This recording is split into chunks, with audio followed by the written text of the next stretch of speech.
मध्ये आपलं सहर्ष स्वागत. आज आपण पाहणार आहे सराव संच 1.3 भूमितीमधलं 6वं गणित. तर या गणितामध्ये आपल्याला काय दिलेलं आहे, समलंब चौकोन. आपल्याला एक समलंब चौकोन दिलेला आहे, त्याचं नाव आहे ABCD. आता ही जी बाजू आहे AB आणि CD या बाजू समांतर आहेत, हे आपल्याला दिलेले. कर्ण AC व कर्ण BD परस्परांना O बिंदूमध्ये छेदतात. तर हे AC आणि BD जे आहे ते O बिंदूमध्ये परस्परांना छेदत आहे.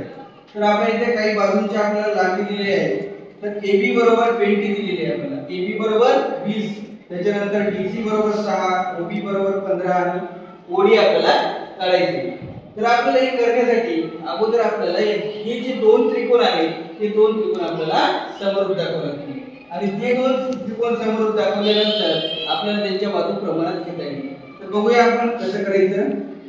तर आता हे जे कर्ण आहेत परस्परांना O बिंदूमध्ये छेदतात, त्यामुळे काय होतं की या ठिकाणी दोन त्रिकोण तयार होतात. तर आपण पहिल्यांदा हा त्रिकोण घेऊ. त्रिकोण OCD मध्ये त्रिकोण OED व त्रिकोण OAB मध्ये तर बघा मित्रांनो, यामध्ये हे जे दोन कोन आहेत, कोन COD आणि कोन AOD, हे जे दोन कोन आहेत ते दोन विरुद्ध कोन आहेत आणि म्हणून हे दोन कोन कसे झाले, एकरूप झाले. तर आता कोन COD एकरूप कोन AOB कोणते कोण आहे ते विरुद्ध कोन. त्यानंतर आता तुम्ही जर बघसाल तर CD आणि AB या दोन रेषा ज्या आहेत त्या समांतर रेषा आहेत आणि म्हणून यामध्ये विक्रम कोन तयार होतात. म्हणून हा कोन आणि हा कोन काय झाला, एकरूप कोन झाला. तर हे दोन कोन विक्रम कोनाची जोडी आहे, म्हणून ती जोडी एकरूप होईल. म्हणून कोन DCO एकरूप कोन BAO हे कोणते कोण आहेत, विक्रम कोन.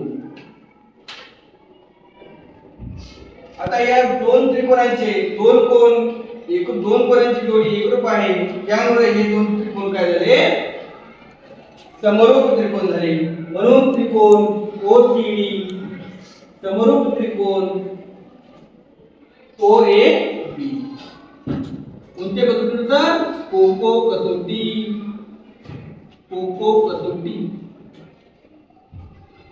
तर यानंतर आता आपल्याला हे जे दोन त्रिकोण आहेत ते दोन त्रिकोण काय झाले, समरूप झाले. मग आता या समरूप झाल्यानंतर याच्या ज्या बाजू आहेत त्या बाजू कशा येणार, समरूप प्रमाणामध्ये येणार.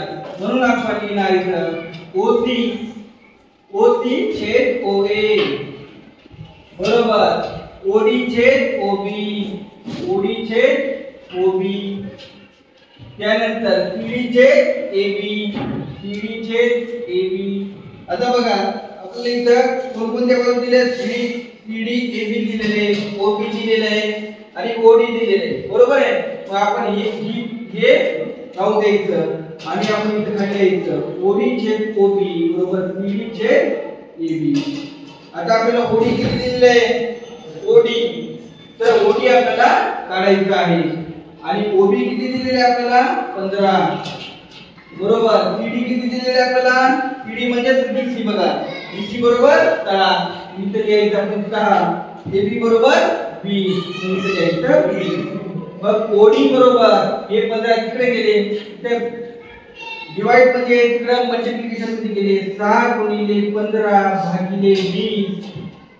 तर OD बरोबर काय आलं, 5 × 15 5 × 20 बेगुणे 4 बेगुणे 6, तर 9 भागिले 2 म्हणजे OD बरोबर किती आलं, 4.12.